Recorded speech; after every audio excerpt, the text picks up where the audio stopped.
On this episode of DC On Screen, we are talking all about Zack Snyder's Thanksgiving Turkey Crisis, Dwayne Johnson's Marvel vs. DC proclamation, Henry Cavill reiterates that the cape is still in his closet, and Colin Ferrell's Penguin prequel is a go at HBO Max. All that and so much more right after these words from our mystery sponsors. Welcome into DC On Screen episode 650. On this episode, we share our honest opinions about the DC Comics multiverse on film and television. It's been a minute, sorry. If it's been released, it is fair game, so beware of spoilers. I'm David C. Robertson, and this, the man who once hit a deputy in the face with a Bible before shitting himself, Jason Goss. But I did not shoot the sheriff. You didn't. He just hit his deputy with a Bible. He earned that shit. But you want me to apologize? Never. You wouldn't be the man I know and love. Before we get into the news, I would like to remind you that you can go to DCOnScreen.com to find links to our Patreon, where $5 a month gets you access to exclusive content. And I do want to thank all of our patrons. It really is the best way to support the show. There's also a donate button and a link to our merch store on DCOnScreen.com if you'd like to support us in those ways. But thank you for any support you can throw our way. Man, we've been super busy. You've been super busy. So we haven't gotten to our Ghostbusters 2 review for Patreon. We haven't gotten to Ghostbusters Afterlife or review for Patreon. Have you even seen it yet? No, I have not. And I basically isolated myself from the internet as a result of that. This pains me deeply. It should. As a household, we've basically been sick for 2 months and passing stuff around. Mm-hmm. It's mostly keeping up with our own tails. So I have not found the 3 hours to head out for that. Yeah. I will. I fucking will. It is very worth your time. Oh, I know.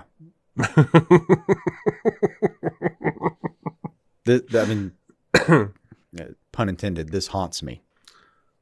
Yeah. There's a fantastic interview with Bill Murray on some late night show who said, everybody keeps telling me that, they cried, and which is great because that's exactly what you want for a comedy.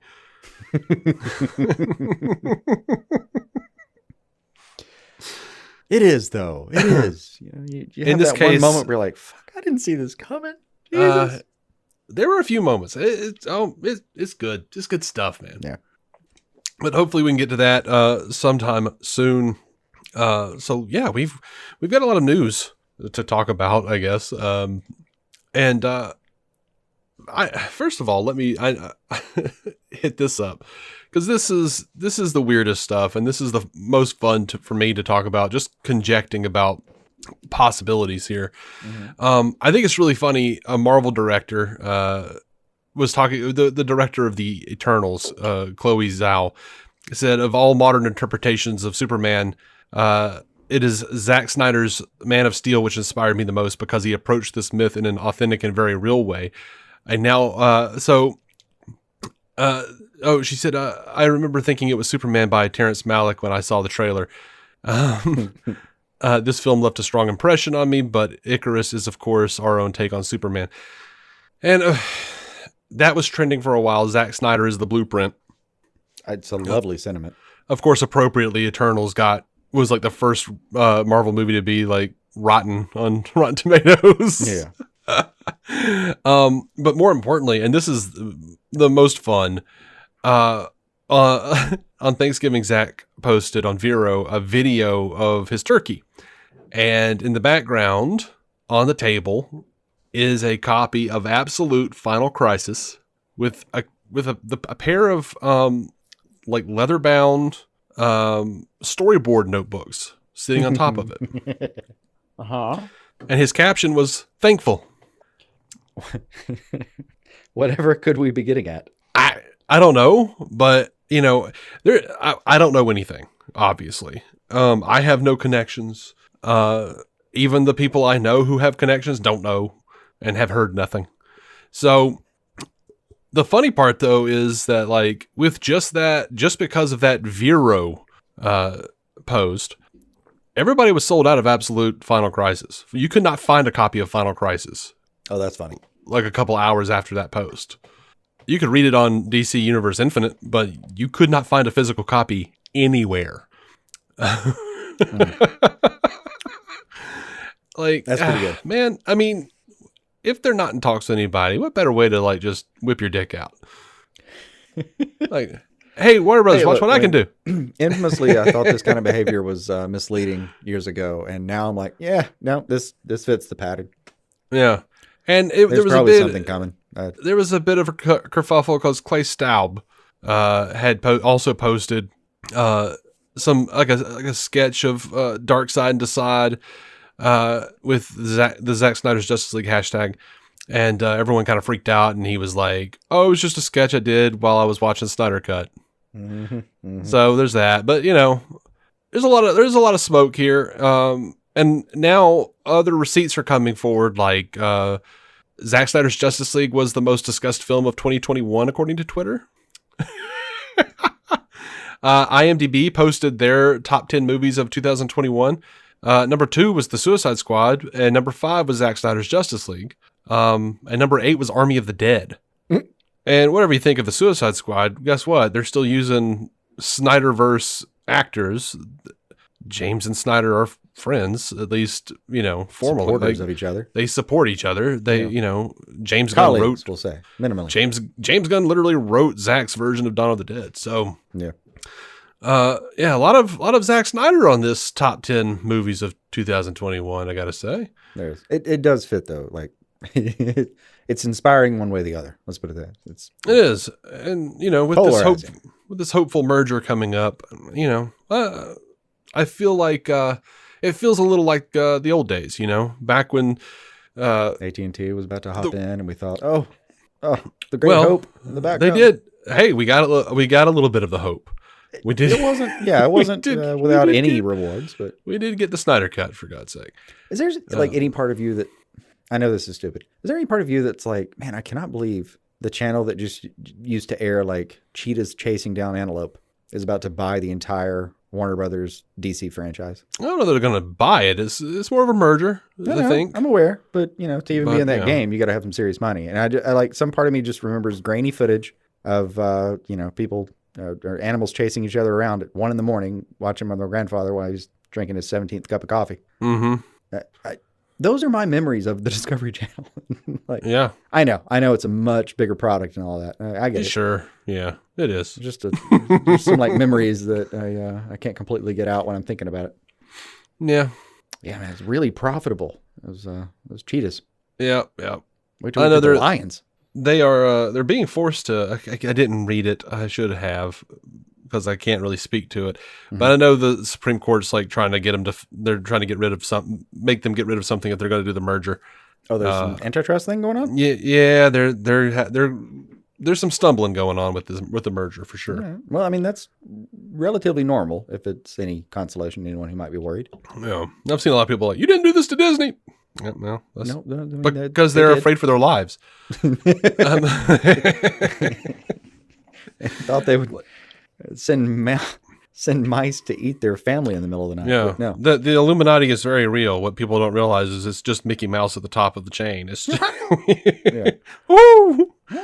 I'm gonna kill you. Damn it! Shouldn't have fought for me. So yeah, utmost hope.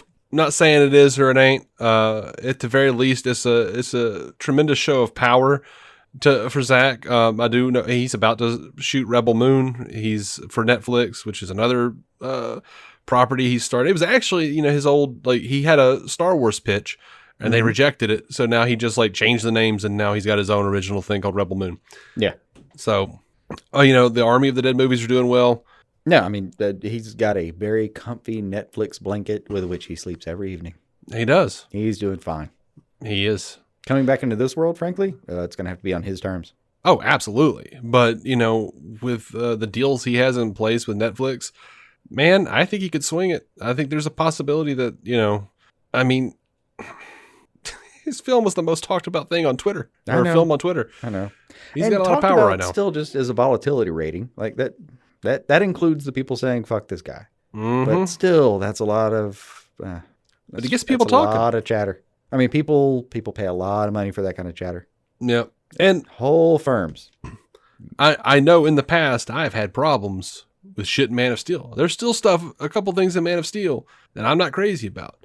But at the end of the day, when I look at Man of Steel, Batman v Superman, the Ultimate Edition, and Zack Snyder's Justice League, it is the greatest live action version of these characters I've ever seen.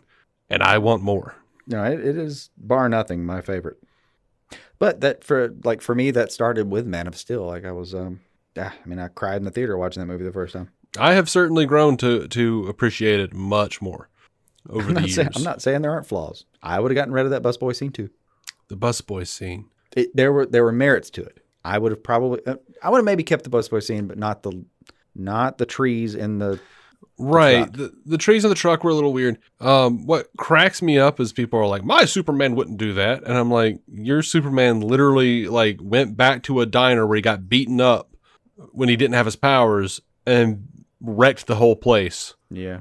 It's always the Christopher Reeve people who are like, my Superman. I'm like, your Superman did plenty. Your Superman killed Zod. Your Superman is like throwing people down shit and knocking people, destroying property. Your Superman weaponized cellophane. Like, don't bring me that shit. Your Superman weaponized cellophane.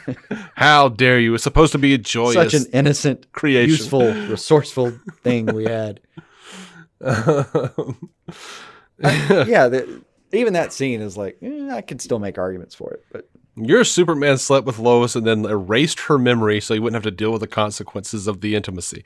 That was a bit weird. Like there were suddenly extra powers that don't normally exist. And well, look, to be fair, at the time that was a staple of Superman. No, that's every Superman's issue. legacy right there. Yeah, that was reductionism as far as Superman's powers is a modern invention. For a long time, it was like, no, I've got this tiny ventriloquist version. John Byrne's Man of Steel post-crisis, was when they dumbed his powers down a bit. It was it was a tiny version that flew around, and it was a super ventriloquism. Sorry. Yeah. Now he literally had like tiny Superman who flew out of his palm. Yes. Yeah. It was like every issue there was some kind of new like, what are we gonna do? Oh, look at this. And if I recall, they took some of his powers away. Like he was like sending little Horcruxes into the universe.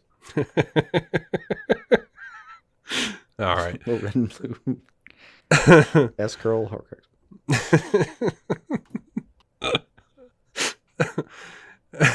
Over to Matt Reeves, the Batman. They've released a couple of synopses, and over the course of November, we haven't done this in a minute, y'all. Mm-hmm. So one synopsis is the Batman is an edgy, action-packed thriller that depicts Batman in his early years struggling to balance rage with righteousness. I like that line: balance rage with righteousness, as he investigates the disturbing mystery that has terrorized Gotham. Pattinson delivers a raw, intense portrayal of Batman as a disillusioned, desperate vigilante, awakened by the realization that the anger consuming him makes him no better than the ruthless serial killer he's hunting. That's interesting, and I like that take. That sounds like it could be really cool. I like it. I do. I mean, I like the story arc in general, that he's just a madman with better gauntlets than some of the people he's hitting on. Yeah. It has to, by the end of this, choose some version of mercy or grace or forgiveness. Mm-hmm. At the very least, patience. I can dig the story arc if that's what they're going for. If that's what they're doing. 100%. Yeah. So the next synopsis, which came out about 20 days later, 2 years of stalking the streets as the Batman, striking fear into the hearts of criminals, has led Bruce Wayne deep into the shadows of Gotham City with only a few trusted allies, Alfred Pennyworth, Lieutenant James Gordon. Amongst the city's corrupt network of officials and high-profile figures, the lone vigilante has established himself as the sole embodiment of vengeance amongst his fellow citizens. When a killer targets Gotham's elite with a series of sadistic machinations, a trail of cryptic clues sends the world's greatest detective on an investigation into the underworld, where he encounters such characters as Selina Kyle, Oswald Cobblepot, Carmine Falcone, and Edward Nashton, that's the Riddler. Mm-hmm. As the evidence begins to lead closer to home and the scale of the perpetrator's plans becomes clear, Batman must forge new relationships, unmask the culprit, and bring justice to the abuse of power and corruption that has long plagued Gotham City. A lot of alliteration in this in this synopsis, and I dig it. I like alliteration. Was a Batman 66, man. The scale of the perpetrator's plans. Yeah. Cryptic clues. Yeah, all of that just sounds great to me. It all sounds a lot of fun. I'm definitely in. And Some of it makes, the Nirvana soundtrack from the original teaser make some real sense. Like, yeah, I know that's the time frame we're kind of shooting for here, theoretically. That's what they say. I don't know. I feel like it's going to be like Gotham in the sense that it's a little ambiguous, but you can kind of maybe place it somewhere if you want to. Maybe. Slightly maybe up to like, subjective interpretation. Yeah.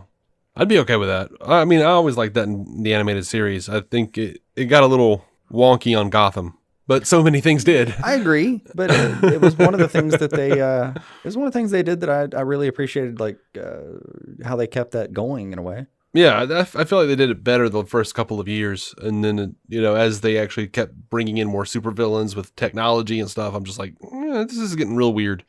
Well, yeah, but there'd be people who jumped ahead and had free suits and shit. Mm-hmm. Yep. That. God, it's I like really love the look of that guy. He had a cool look. I think it was the hair. That hair was slapping.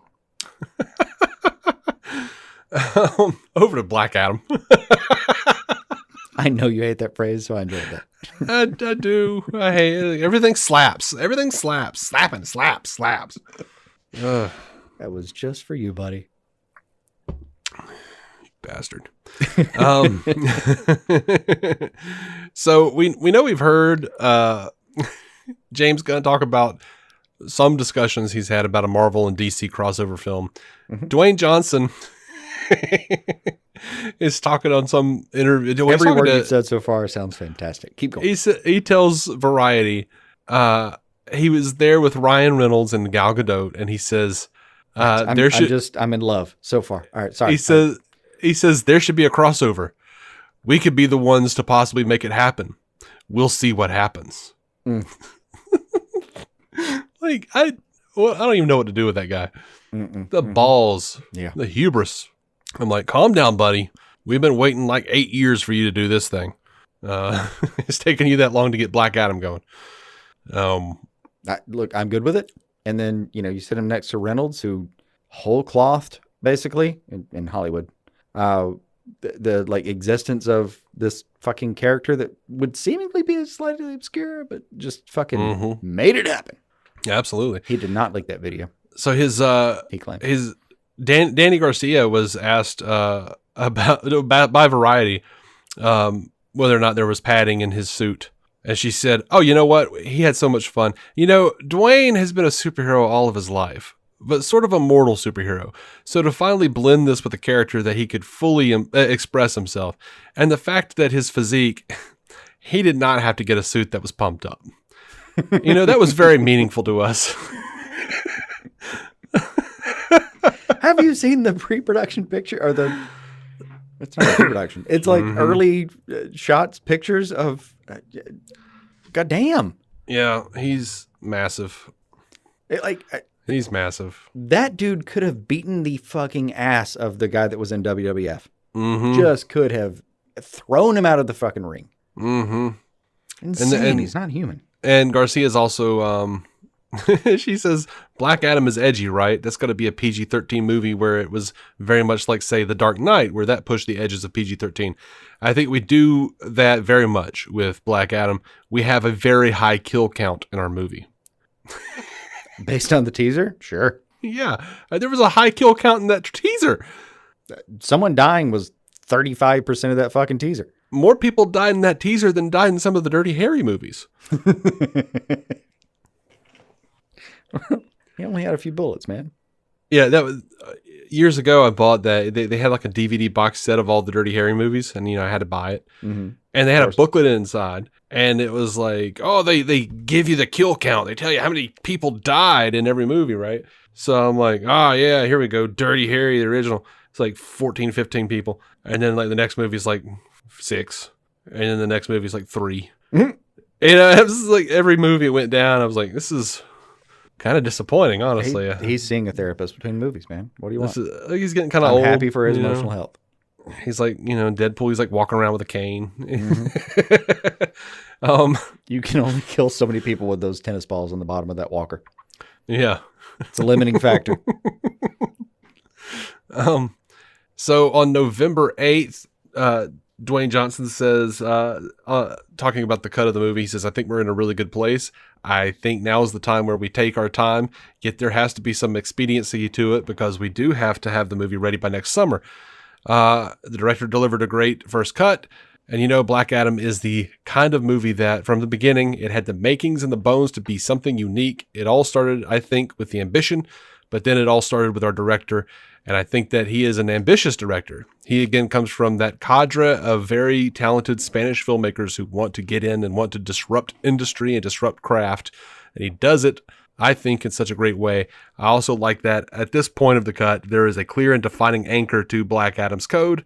And I think that's really important as we look to build out the character, as we look to build out the franchise, as we also look to build out the JSA and introduce them and launch them properly as well. You're talking about launching them. I am happy yet not satisfied, and we will continue to put the work in.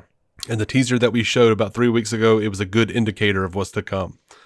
Okay. And Garcia said, we just saw the director's cut. I'm so excited.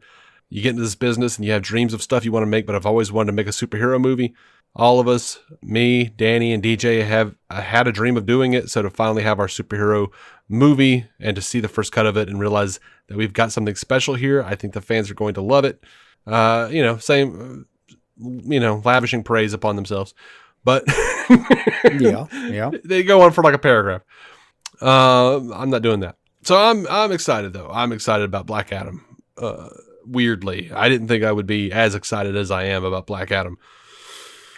I've been excited since I heard he was cast, but yeah, I did too. But then it kind know. of kept not happening. So yeah, but I don't know. I mean, I remember like some meeting where he left the some WB exec room and kind of came away and said, "These people are digging what I'm doing." Yeah, that was like the first year we started doing this 7 years ago. Yeah, I know. But it's pulled through. Mm-hmm.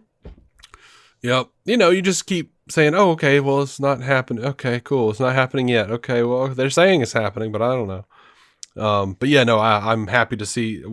Ever since Fandom, we saw that great footage. It looks like they've wrapped, and we've got a director's cut floating around. I'm digging it. I'm here for it. I'm there. Like so much of being a part of this series of movies in general, just all of them, the lot. Mm-hmm. Like, you remember that one part, the like Faith Alfred part in the Snyder Cut? Yes. I feel like that was directed at us in a way. Yeah. Oh, it definitely was. And, I experienced that moment with shame, having not been one who always had it, but just trying to pick up from here on. Yeah, I hear you. Over to Batgirl. They got freaking John Matheson as a cinematographer. This is the guy that is doing Doctor Strange 2, Doctor Strange in the Multiverse of Madness. Also the guy that did Logan. Okay. That's good stuff. It's kind of funny though. Those are very, very different properties. Well, we haven't seen Doctor Strange in the Multiverse of Madness yet, so we don't know what it will look like, So I don't know what it'll look like, but dear God, look at the title. It feels like it will look different than Logan. Probably. But man, Logan looked great. It did look fantastic, but it wasn't like... He also did Gladiator, which I think looks a lot like Logan. Oh, I can see that. Yeah, absolutely. So I'm excited that they got great fucking films, I'm sure. But I know the two. The one we'll see. But yeah, I have faith that... I'm sure it's gonna be fine. They're very different styles, which is good. It means he has a lot of range. Yeah. Now they're already shooting, by the way, Batgirl. Mm-hmm. November 30th, they put out a photo that was a glimpse from the set, and we saw a desk in the police precinct, and there was a plaque on the desk that said Officer Barbara Gordon, and it looks like there are Christmas decorations, so maybe a Christmas movie. Kind of hate it when people do this. What? Whole separate argument, though. Do what? Make Christmas movies out of stuff. Oh. I don't know. Look, it's a thing. It's a thing for me. That's weird. I genred movies that don't have anything to do with Christmas. I kind of prefer them to just be movies. And then I like Christmas movies, and that's a very separate thing. I love Shazam, mm-hmm. but I don't love going back to the aesthetic of it being Christmas when I'm watching it in like May. Very different situation. Nope, I like it. Die Hard, Shazam, Star Trek 4, I knew we were going to say Die Hard. all the things. Yes. I need Christmas all year round sometimes. Sorry, man. I don't. I mean, look, there's a vinyl upstairs. I have a Christmas tree full. I have decorations. I have decorations at work in my office. Yeah. And in the office, my Spotify playlist currently has Christmas music up. I enjoy this time of year. But then when it's over, I'm good with it. And we'll see you next year. Yeah. So, I don't know. Like, if I feel like watching Shazam or whatever, I'm like, a little annoyed about the Christmas lights and everything else. Well, I mean, it's only part of the movie, you know? Like, it doesn't have to be the whole movie isn't Christmas. It feels like Shazam takes place over the course of, like, fall to Christmas. Oh, I know. And that's what bothers me, is it's, I kind of, like, compartmentalize Christmas. So I don't like, consider it a Christmas movie in the sense that I'm going to watch it this month and make sure I get it in. No, I'll just watch it when I feel like watching it next time. But then I'll be like, damn it, they made this a Christmas movie. Okay. Yeah. I'll just deal with that part. It depends for me. Like, I love how, like, Star Trek 4, it has been argued as a Christmas movie. And it's been argued, well, Die Hard literally takes place on, like, Christmas Eve. I know, but Star Trek 4 does not. Whether it's more action or Christmas. I think there's, like, in Star Trek 4, there's, like, a newspaper somewhere that says it's, like, December 17th or some shit. Ah, yeah. And, like, the music has a slight Christmas tinge to it. There are bells. Right. And it sounds very Christmassy. And that's pretty much our gauge. That's how anyone knows that movie is anywhere near a Christmas movie. I like that. I like the vague Christmas. Like, you don't see decorations really. I just like this, like the vague feeling, just like an essence. It's like it's a whiff. It's a whiff of Christmas time. Mm-hmm. You can smell as they're racing Chekhov, you know, through the hospital. Mm. Anyway, so yeah, they're in production for sure, and like the little clapper was like their caption said day 1, the clapper said scene 19, so it is scene 19. It might like go over the course of like a year or something, and like briefly in scene 19 there's a Christmas time thing to show like, you know, the progression of time. Yeah. No reason to have your ass on your shoulders yet, man. I hate this movie already. Boycott. Don't do that. Boycott Xmas. J.K. Simmons was talking about filming Batgirl. He says, I was completely flabbergasted that they came back to me recently and wanted to have me be Commissioner Gordon again and have it be a more significant role.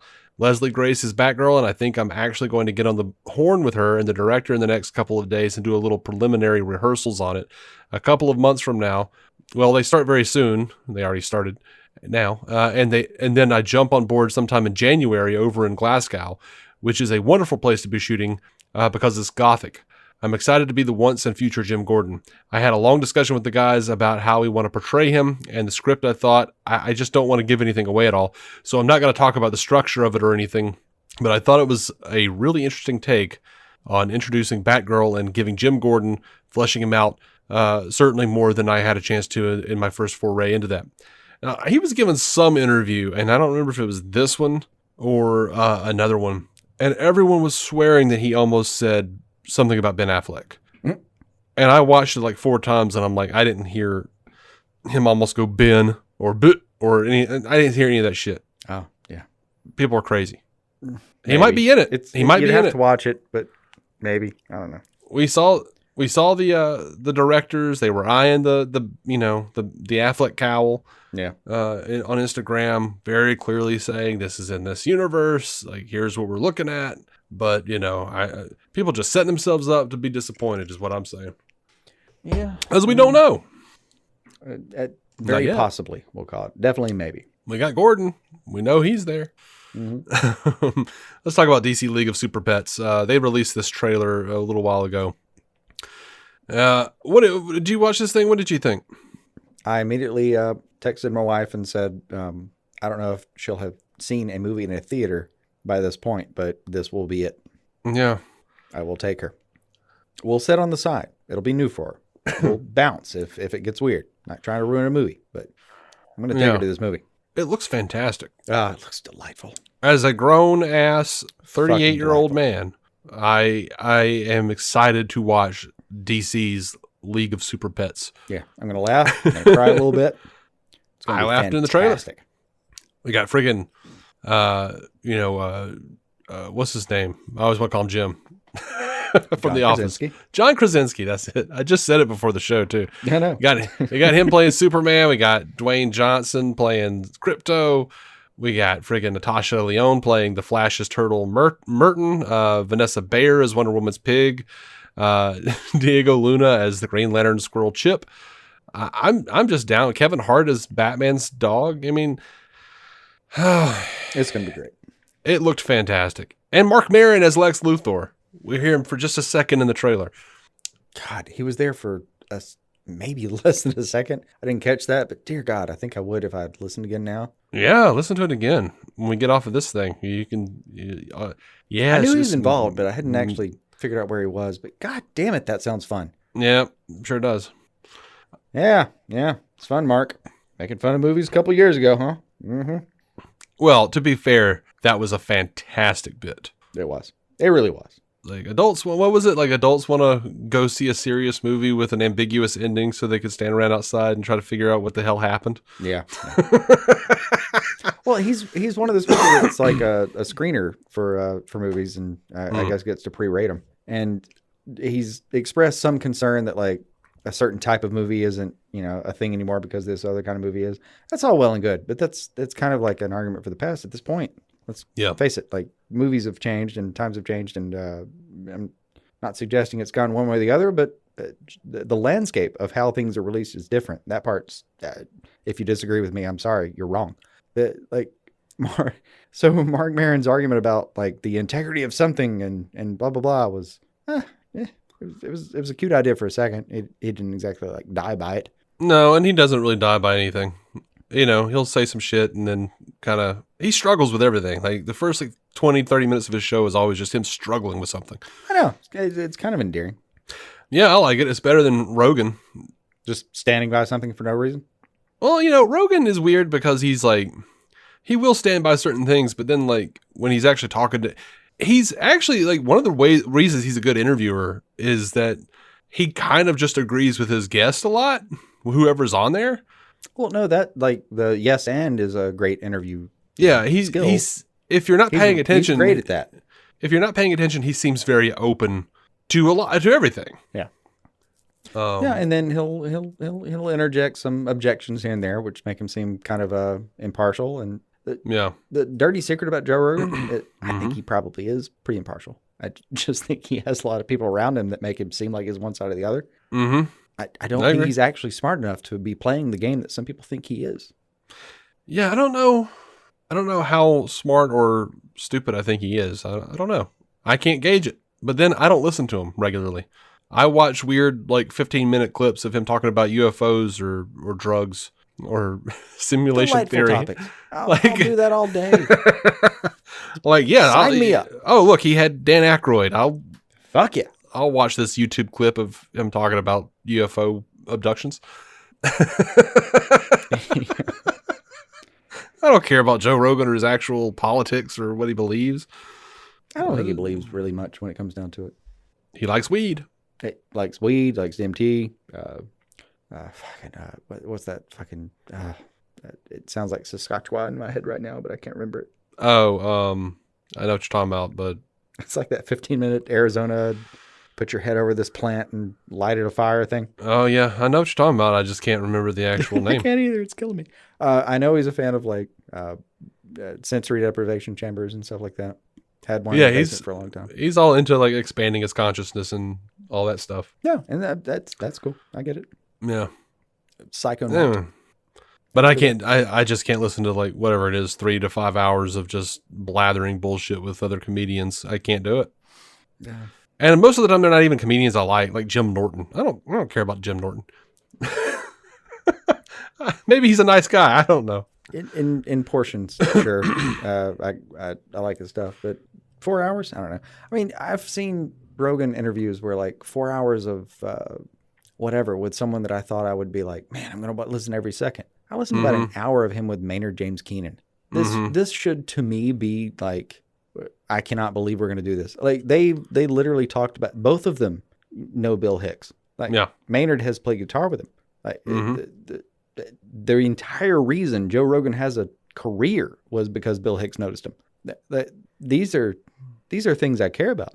Yeah, I made it about an hour in. I was like, all right, well, this is moving a little bit slow. What I think it comes down to, there's probably a lot of Joe Rogan I could listen to. Mm-hmm. It comes down to he doesn't have ADD, and I do. Yeah. About 20 minutes in, I am really struggling to stay into something. Yeah, I hear you. I get it. I normally wouldn't mention this, but I'm still seeing people on the internet who think that there's still a problem.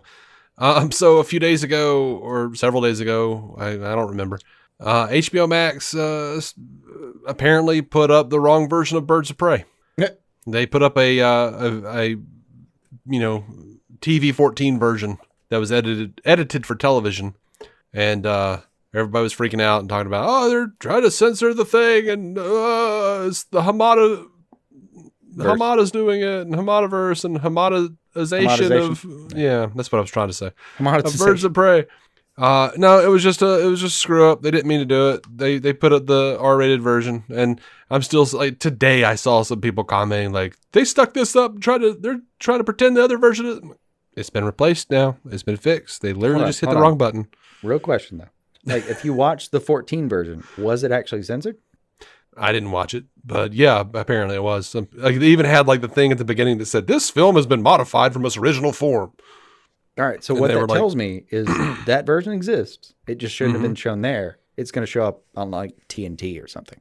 Yeah. It was like, they just literally had the wrong version on there for a second. Yeah. Seriously, hand to God, I'm voting TNT. Some afternoon where they do like DC this afternoon, and that's one of the things they show. Mm-hmm. So everybody calm down. Just, I don't know, man. They ruined it. They destroyed the final tapes. Or the master tapes, I mean. Go grab an ice pack from Walmart or some frozen peas or something. Place them right on your tits. Cool those puppies down. Cool them, yeah.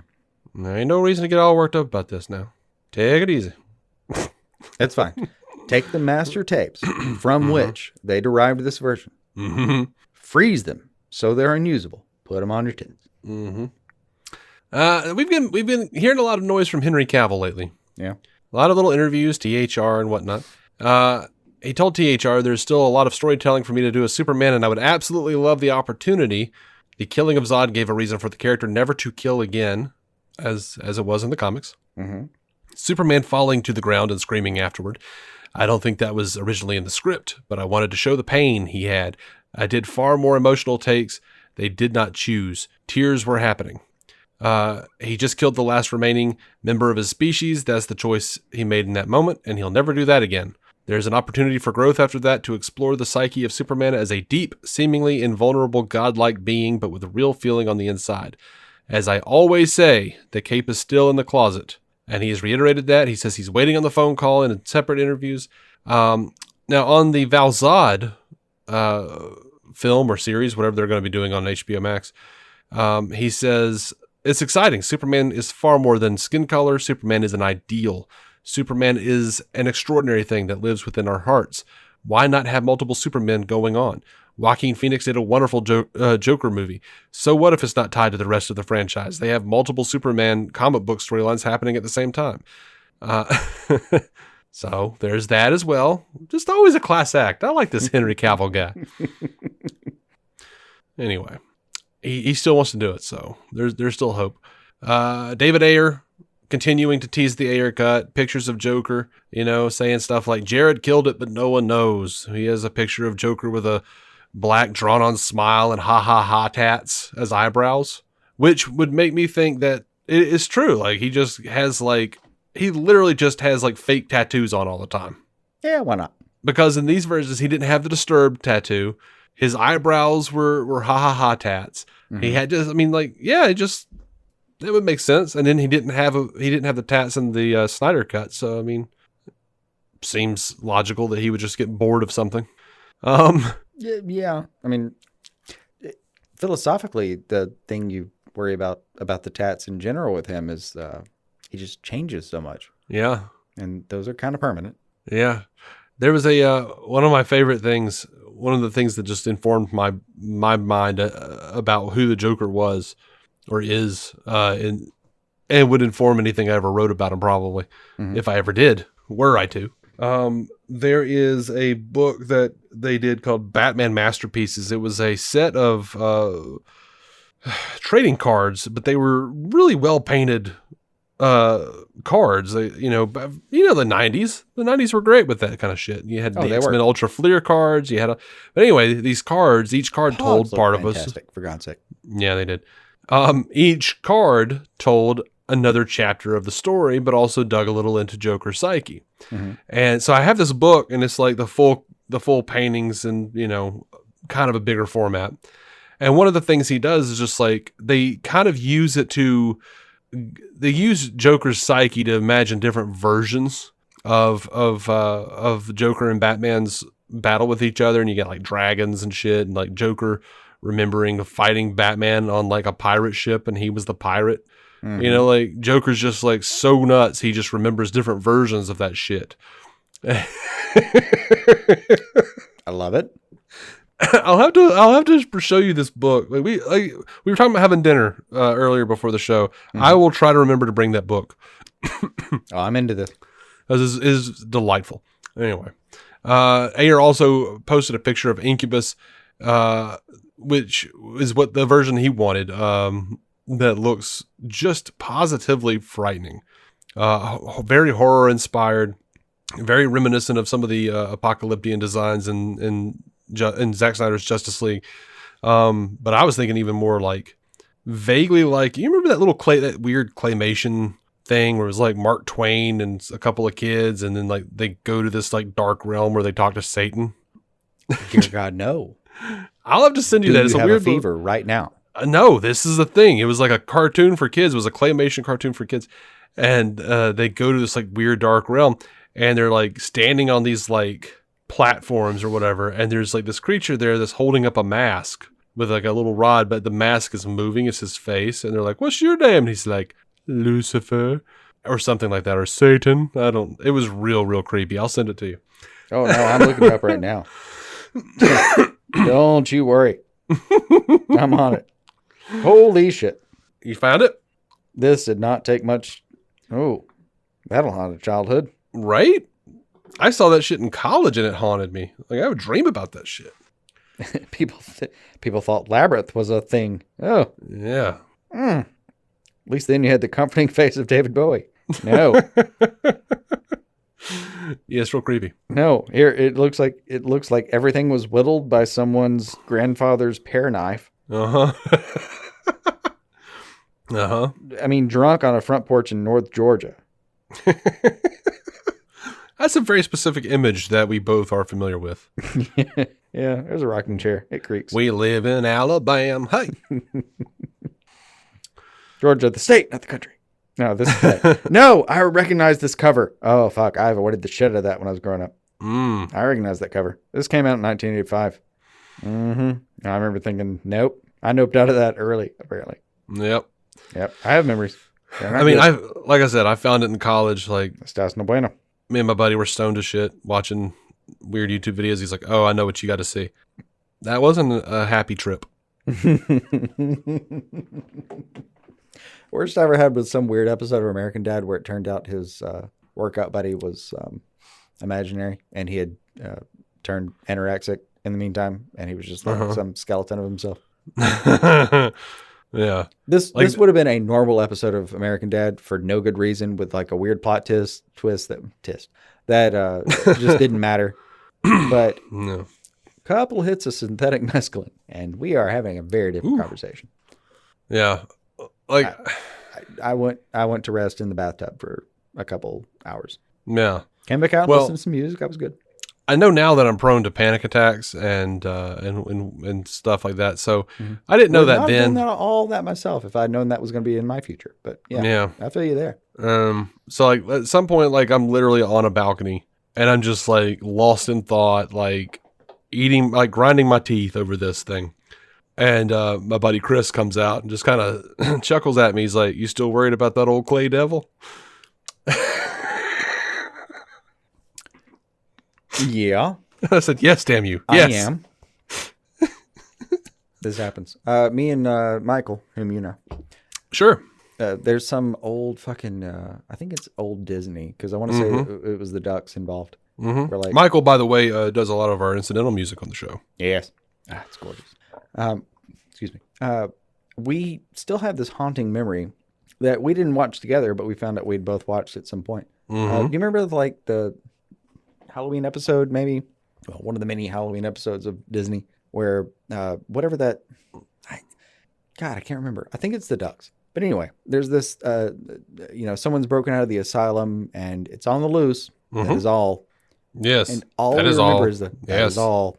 Creepy. With that specific thing. Like, it was one of those things where, like, I was hanging out with Michael when we were fucking 16 or whatever. And, like, one of us referenced it, like, that is all. And we kind of pointed at each other, did like that Spider-Man thing. We're like, you know that too? I know that too. Oh my God, that haunted me. It still haunts me. I still think about that fucking moment. Yeah. Well, I mean, just the phrase "that is all," just the sentence. There's such an air of finality to it. But then that voice scene, was so like, creepy too. Hey, by the way, I know it's a dark, stormy night. You can't even tell the difference between someone sneaking into your room or the lightning itself striking 14 feet from your house. But there's a lunatic that has gotten out, and he may kill you. That is all. Yeah. Bounced. Speaking of a lunatic who may kill you, Jared Leto was asked about the Ayer cut, and he said he'd love to see it. He says, absolutely. Why not? Why wouldn't they? That's what streaming is for, right? We have a whole new avenue. What are we holding back for? That does it for the movie news. Do you want to take a break? Take a leak? Get back? Yeah, quick one. See you back here in a second? Yeah, man. You good? We'll be right back. I'm going to watch a creepy episode of some bullshit. Come back scared. Hesitant. Are you going to watch the Satan thing? Just going to watch That Is All. If I can find it. Okay. If you can find it, yeah. They won't even let it on Disney Plus. Just scaring the chillins.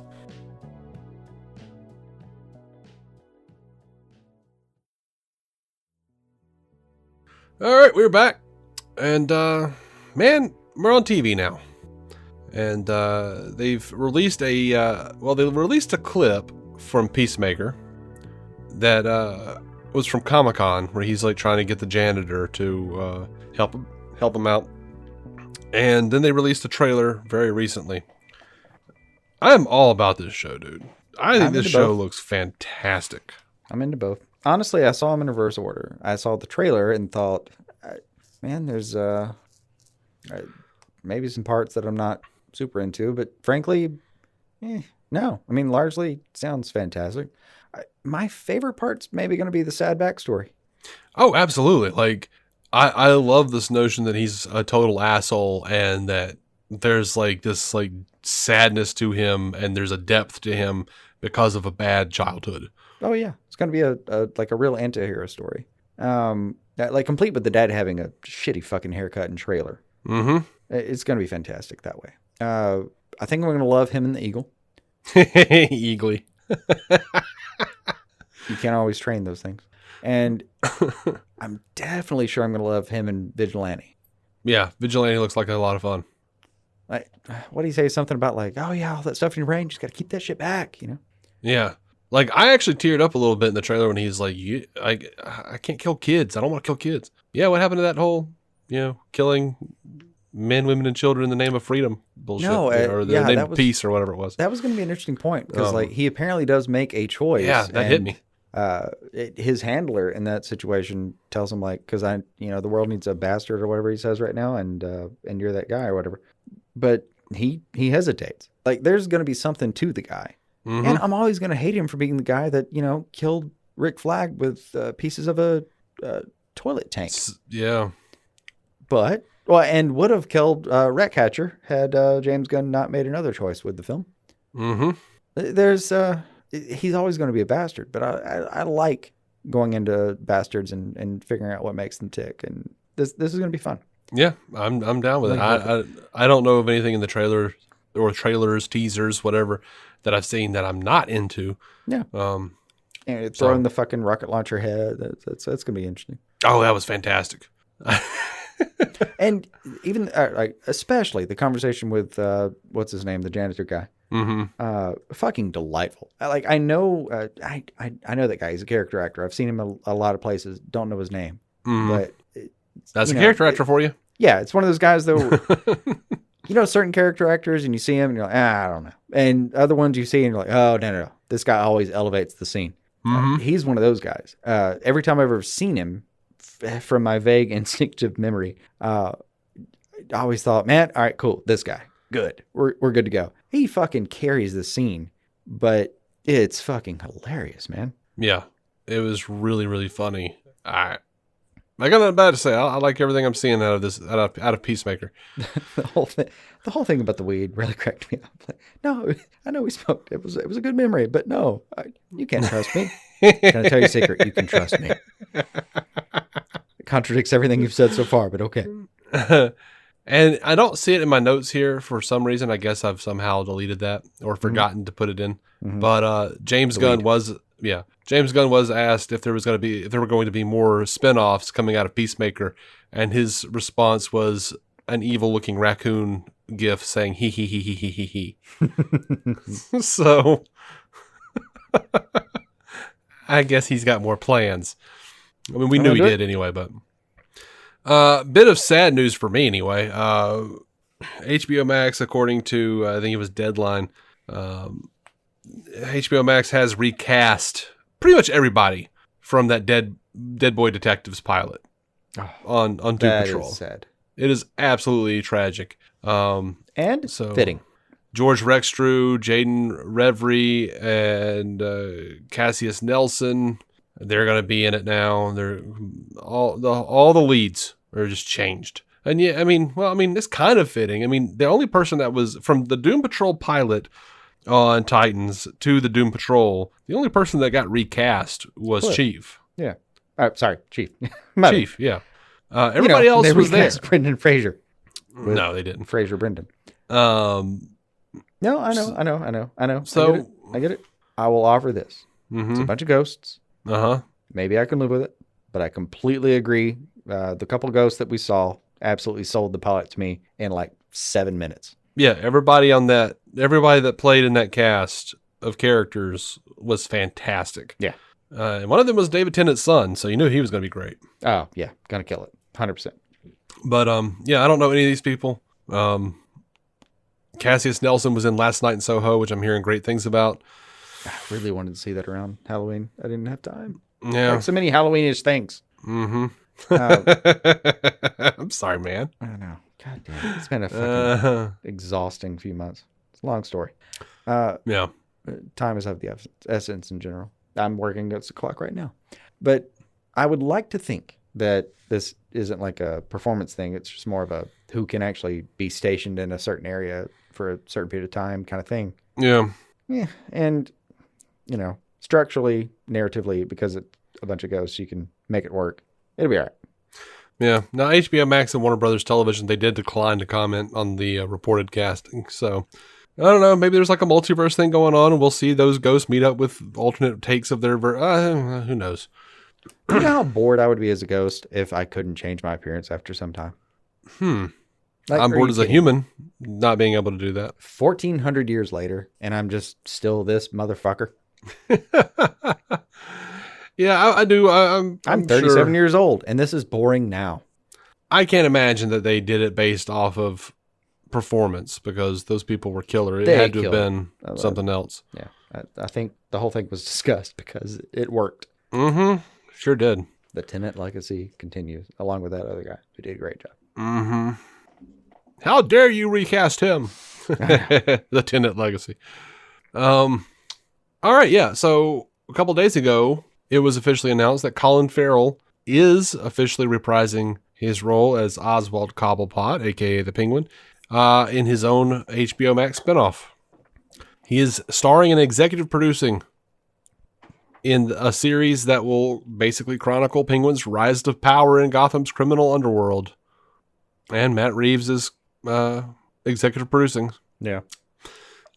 I feel like they gave him executive producer just to give him like an avenue to compensate him for being in that suit for that long. Maybe. Unless they don't have him in the suit the whole time. Like, Oh yeah, could be an actual prequel in that way. Yeah.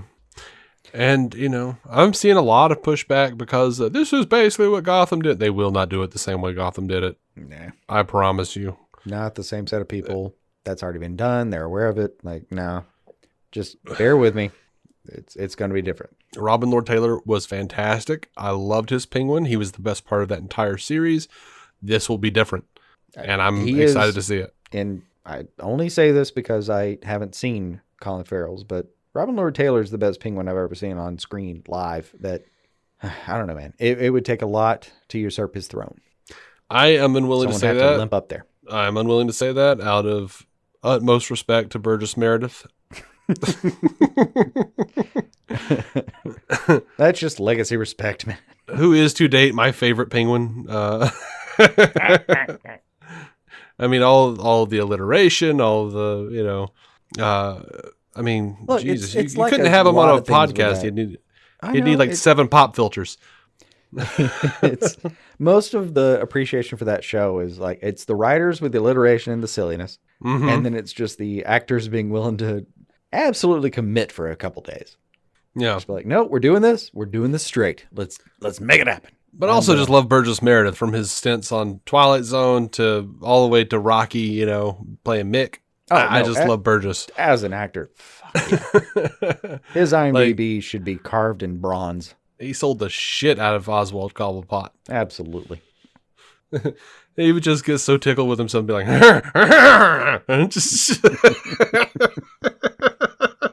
like the character was having fun. Like, oh my God. I was asked recently, like, how the hell do you think they sold that show? And I said, look, I don't know the actual details. I know some, and I'm gonna guess on the rest. They basically said, hey, listen, Batman as a character and his whole universe is a bit silly right now in the comics. Mm-hmm. And what they said was like, what if we played this shit straight?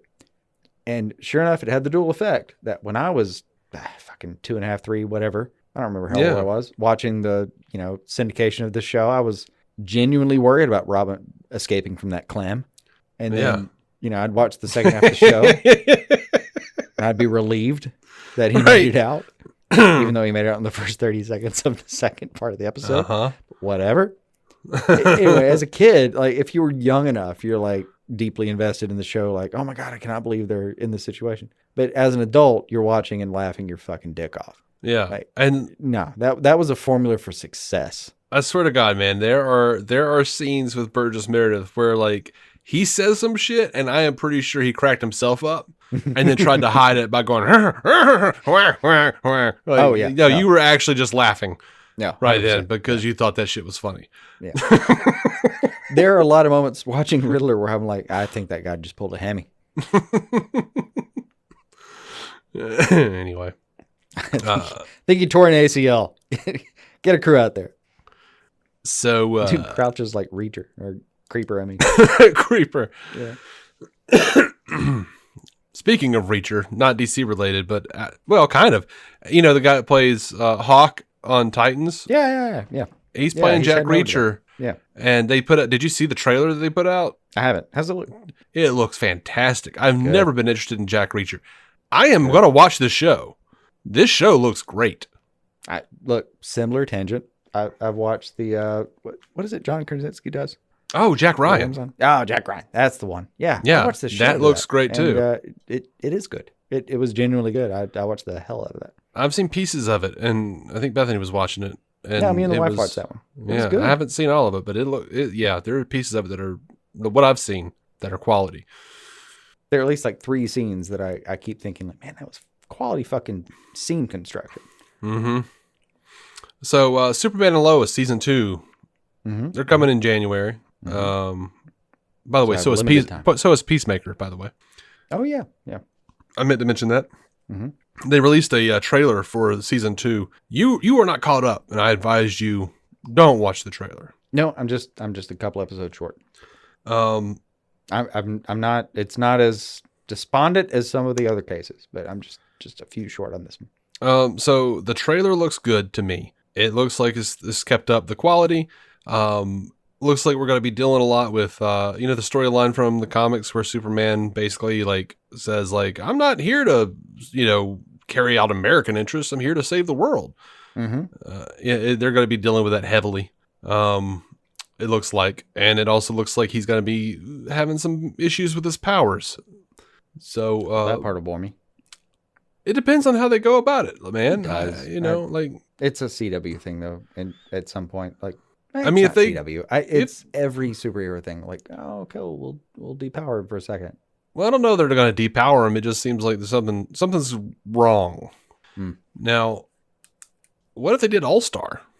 All-Star Superman. That I'm deeply into. Yeah. Sign me up on that. If they did like Superman might be dying for real, like 100%.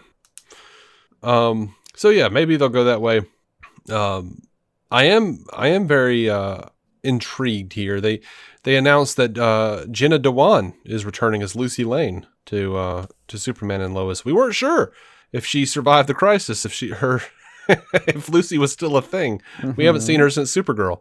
Mm-hmm. So, but yeah, she's coming back. And speaking of a woman returning to superhero television, and I'm weirdly excited about this. And maybe it's really dumb. You could be the decider on that. Am I to arbit this? Yeah, man. All right. Amy Jo Johnson is directing an episode of season 2 of Superman and Lois. Do you know who Amy Jo Johnson is? I was going to say, first you have to tell me who the fuck that is. She's the Pink Power Ranger, the first. God damn it. Okay. She's Kimberly, man. Yep. All right. And she was also fantastic on Felicity. Mm-hmm. But yeah, so she's going to be directing an episode. And I don't know why, but that makes me really happy. I agree. I'm like, look at you directing TV and shit now. No, I agree. No, I felt the same way about Jonathan Frakes, and this shit's worked out really well. Yeah, it has. Like, I feel some kind of weird pride every time I see Jonathan Frakes directing anything. Same with LeVar Burton and Roxanne Dawson or any of those old Star Trek actors that I love. I'm like, look at you there, telling people how to act. Fucking moving up. No breadline for you. I mean, arguably, like, moving to director of an episode is actually not even moving up in certain situations, but it's still like expanding what you're capable of and your resume. And I'm fucking proud of that shit altogether. Well, I like the fact that they're like, look, man, Frakes started it too. Like, Frakes was the one that really, like, he started hounding people, producers and shit on TNG and being like, hey, man, let me stick around and watch what you're doing here. No, and let me learn how to do it. In the back of the fucking production, the writer's room. I'm just gonna chill. No, don't pay attention. And then like he started doing it, and like other people like LeVar Burton, Patrick Stewart, everybody was like, "Wait, you can do that?" Yeah. Well, I want to know how to do it. And then they're like, "We don't want to act forever." And of course, Patrick Stewart did a few episodes and was like, "All right, well, I'm off to become an international star." But but Jonathan Frakes is like, he was like, "Nah, screw this. I want to get fat. We're not doing that. Like, I'm losing my hair. I'm getting tubby. I don't want to be in front of the camera all the rest of my life. Let me direct." And then everybody else just kind of went, "That's a good plan." You're onto something there. Wait, you're saying I don't have to work out or memorize lines because as a director, I'll be holding the script the whole time. That sounds pretty good. Yeah, I'm into that. So I don't know how and I don't know when, but Robbie Amell is going to be returning to The Flash in season 8. Hell yeah. Brandon Routh, who actually is in the Flash Armageddon crossover in an episode. He was talking to comicbook.com about how he would absolutely reprise the role as Superman. He says, given the story is the right story and Superman portrayed in the way that I see Superman, I was absolutely always interested in that. I have my own investigations into the possibility of something like that. Right now, the truth is that we're flush with Superman stuff. With the success of Superman and Lois, and Tyler's doing an awesome job on that. And then there's a couple of scripts and stuff going around for features, I think, in different iterations at Warner Brothers. I don't know what all the plans are, but I do know that Flashpoint is coming out, and that is opening up that world. You saw about the Michael Keaton movie. Mm-hmm, mm-hmm. He says when that happens, and with I suppose the success of that, that opens up other opportunities. Just like Mark did with Crisis on Infinite Earths, you can have multiple Supermen and it works. That experiment is actively in process and hasn't been tested yet on the feature film side, but I think that's what maybe they're gearing up for. It's hard to say what the next few years will bring, but where I used to say I didn't think I'd ever play Superman again, having been able to play him again in Crisis, now I say the sky's the limit. Dude, yes, please. Can we please? I totally want Brandon Routh back as Superman. Yeah, bring it to me. Bring that noble-looking motherfucker back in that suit. Speaking of supers, Supergirl's final season is on Netflix streaming. So, Jason, you can catch up. Yeah, I'm into it. I'll just be done. Just be done with it. Look, in order. Put that shit on fast. In order. I've got a few episodes of Stargirl left. Uh-huh. I need to finish Superman and Lois. A few episodes of those as well. And then I'm probably going back for Stargirl first after all that. Supergirl first? Supergirl, sorry. Yeah. I'm going back for Stargirl after I finish Stargirl. Nah, that doesn't make sense. That's what I meant to say. It would be preferable to watching Supergirl as someone who's finished it. That's fair enough. I realize my plans. My redundant, stupid plans. Now, I wasn't going to mention this, but apparently we know her from something. The Law and Order SVU actress, Stephanie March, who was also in The Invention of Lying, has been cast in a recurring role of Akira in Naomi. And Akira is originally from a planet far away and finds herself in hiding on Earth when Naomi seeks her out looking for answers.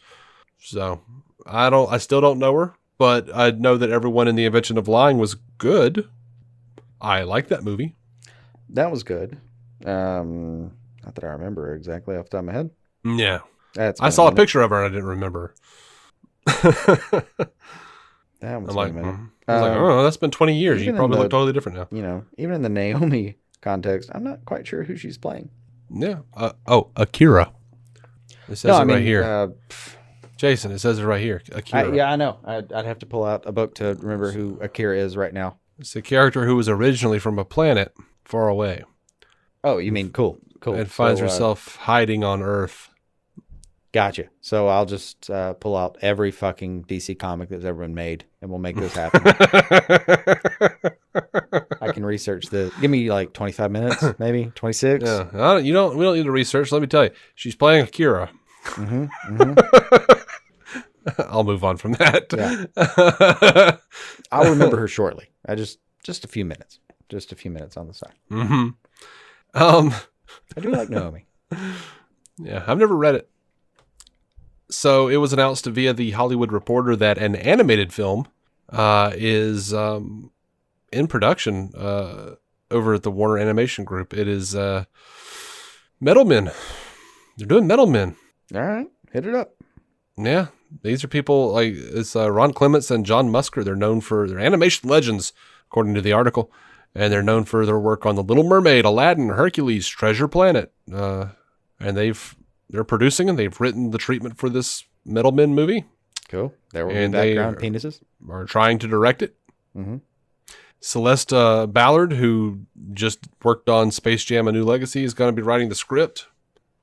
Sounds cool to me, man. Yeah, I'm down. I would like to see any version of Metal Men. Well, that version in Justice League Gods and Monsters was kind of weird. I know, but that was at least interesting. It was like, would you like to see some metal nipples? Because here are metal nipples. Hey, that shit happens. So many metal nipples. That shit happens. We have to remember, there are nipples everywhere. And I was like, Bruce, what are you doing, man? Why does this lady have big old metal doorknobs hanging off her titties? Anyway. Part of my ongoing efforts to not have him draw things. I mean, or at least have an editor come behind and go, oh, okay, this looks great, except that's the sound of an eraser. I mean, look, man, I like some erotic art, I guess. You know, I'm not, offended by it or anything. And I don't mind his erotic art because he does a lot of it. But that he does. There's a kind of a weird point where it just like I'm watching a superhero thing and everything seems kosher, and then all of a sudden metal nipples, and then I feel weird. You know, I don't know. No, Maybe I'm a prude. I did grow up in the South, Bible Belt and possibly. I'll cop sex is to bad. it if I'm falling prey to the same The whole thing. But Yeah. it just puts you in a different space. That's really it. Like, I'm not trying to compartmentalize every part of the human experience or anything, but like, you're watching a thing, you're deeply engaged, and then, suddenly there are nipples. And like, I wasn't expecting that exactly. Right. It's roll like with it, I guess, but yeah, it's like I don't want to be watching a Justice League film and then all of a sudden, without warning, like if they want to, give me an R rating and tell me, hey, this thing is a certain way, and I can prepare myself mentally for it, that's one thing. But I don't want to be just sitting there watching like, a Justice League movie and then suddenly I feel like I'm watching heavy metal. I'm like, oh. yeah, no, fair. Oh, Yeah, fair. I just went from geeky to grody. Mm-hmm. And now like I feel like I'm like watching my back to see if anybody's coming in. All right. I promise I didn't know that there were nipples all over the place in this thing. Wife, mother, nephew, niece, whoever. Like basically Bruce Timm's name is on it. I don't watch things around people. I'm just like, we're going to wait for that one. Now he might do a 3-minute striptease with Harley in the middle of a film. We don't know. Yeah. No, I mean, all that being said, it could just be our prudish existence that's brought that opinion. Yeah. I don't know. Like I said, I grew up, sex is bad. Bodies are bad. Bodies are dirty. Yeah, of course they are. Terrible. Horrible things Mm-hmm. we shouldn't know about or think about or have. Should ignore them. I'm surprised I haven't killed mine yet. But I was told it was terrible. The Batman the Find Complete. some antifreeze right now. Wait, what? Is that a thing? Like to kill my body? Yes. Yeah. That would be a thing. Really? That kills you? Antifreeze? Yeah. Well, I mean, enough of anything would, but yes, antifreeze. I mean, I don't know what the amount you would have. I have a buddy who used to drink antifreeze when he would be stranded at home without any liquor because he lived out in the country. I want to know everything and nothing about this story. There's not a story. I want all the details. And yet I would like to also know nothing about it and never think about it again. I mean, all it was like, I have a buddy, or we used to talk a lot. We don't now. But my car was leaking a fluid. Mm-hmm. We could not tell what it was from eyesight.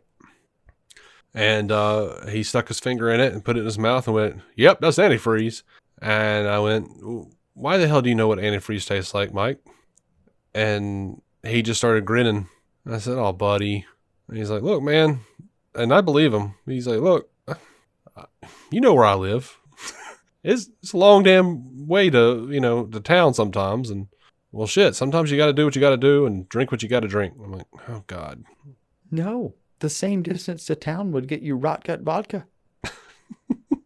He's just not good at planning because of the antifreeze. Right. Yeah. Yeah. No. I'm not saying Poor sweet misled Mike. I'm not saying he was a scholar of any sort.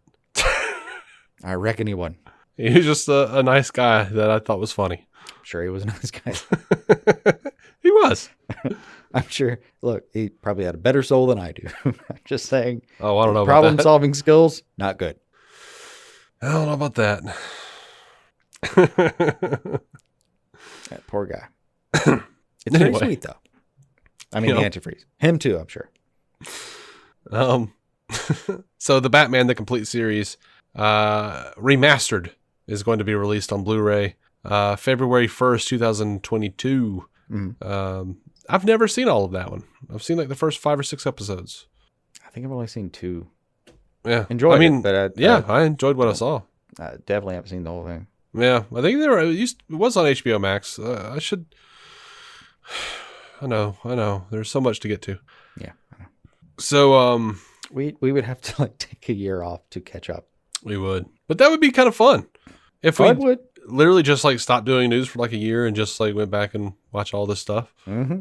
Mm-hmm. I mean, we could keep doing all, but we'd just have to spend the other 6.5 days just watching things. Nah, not that much. All right, 5.5 days. I mean, if we wanted to binge a series and then do like, and whatever month, we're going to talk about the Batman complete series. And just we have, like we used to do. We used to do that shit. Oh, yeah. And news is pretty, we haven't done an episode proper in like a month. Yeah. So we actually probably could pull that off right now. Scant, though. If we want to. I mean, we had some trouble with scheduling, but it was also scant news. So it was. Remember that Multiverses game that was leaked, and then everyone was like, "It's not real. We won't talk about that." Vaguely. Well, it has been officially announced now by WB Games. It's called Multiverses. It is a platform fighter, and it will see numerous characters associated with Warner Brothers coming together to fight one another. That was all everything. No, first I'm hearing. No, it's not. Fantastic. It's not the first you're hearing. We did talk about it in the last news episode. First I'm remembering. That's right. There you fantastic. go. There you go. A lot of the iconic voices are coming back to do these characters. Now, here's I think the best part, or one of the best parts. There's a lot to love here. As a whole, Multiverses is going to be free to play, and it will be releasing at some point in 2022 across PlayStation, Xbox, and PC platforms. It'll boast a unique 2v2 style format with a roster that WB Games says it will continue to expand in the future. Here are the characters that we have confirmed: Batman, Superman, Wonder Woman, Harley Quinn, Shaggy from Scooby-Doo, Bugs Bunny. Oh, hell yeah. He could take any of them. Arya Stark from Game of Thrones. She can take a lot of them. Tom and Jerry. Jake the dog.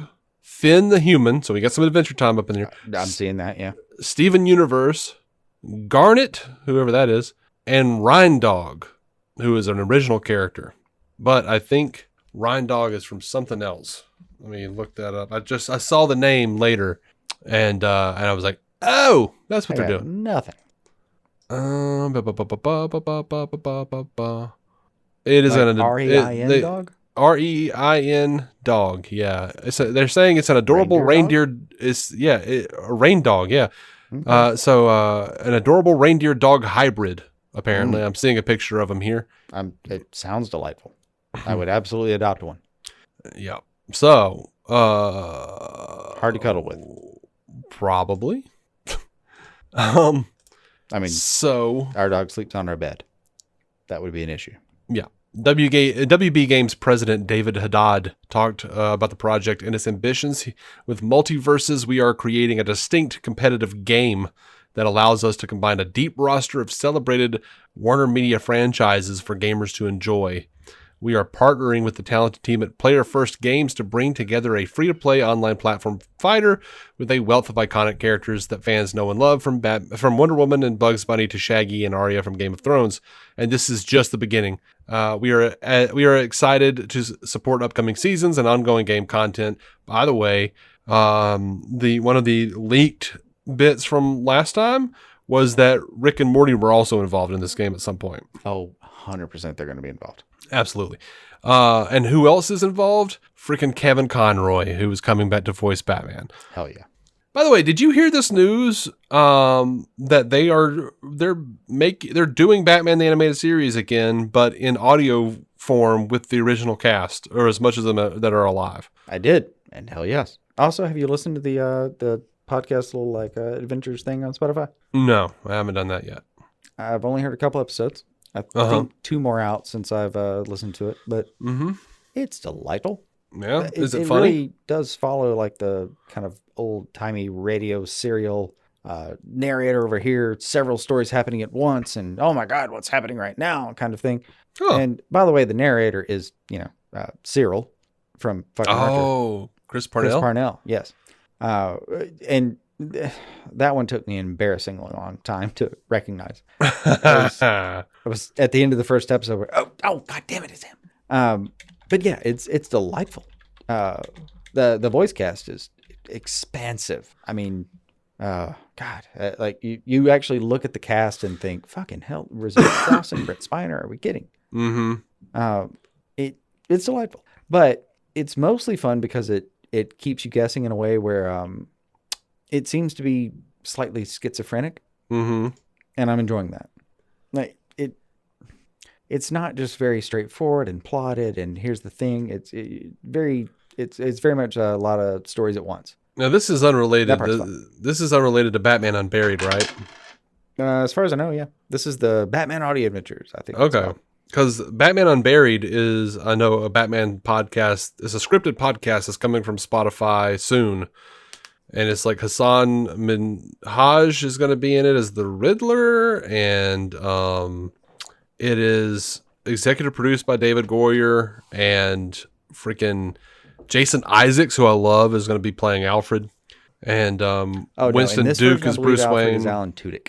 Ooh, okay. No, it's goofy in a fun way, but also, you know. Who's playing Batman? Jeffrey Wright.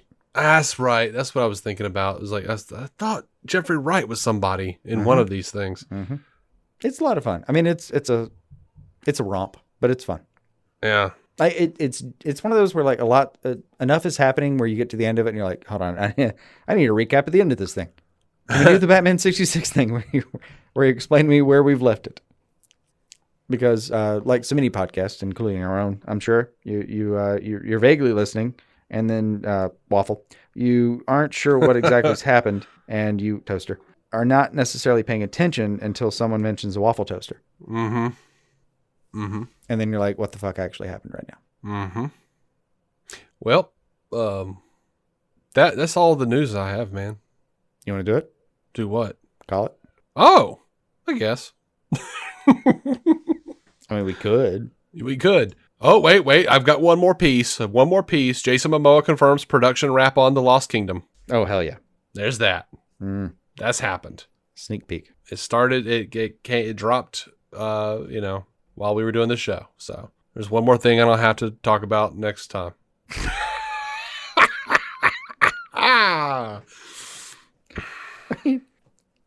You know how there are some news pieces, though, where you're like, man, I'm glad they got 400 words out of that. But what do you really say? Production wrapped. Awesome. Production wrapped. That's it. Yay. Yeah. All right. Let's call it. I will slap two fishes together and cheer. Yeah. That sounds like a weird sex act that Aquaman would engage in. There's a Led Zeppelin background soundtrack for that, too, I'm sure.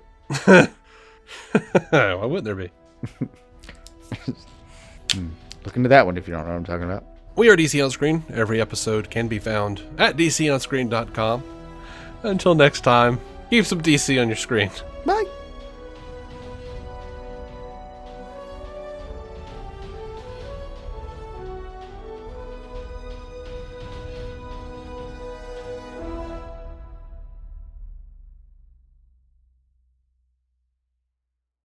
Our intro music is by Jason Goss and Michael Shackelford. Michael's band, Galactic Engineers of Magnetic Sounds, or GEMS, can be found on SoundCloud and Bandcamp.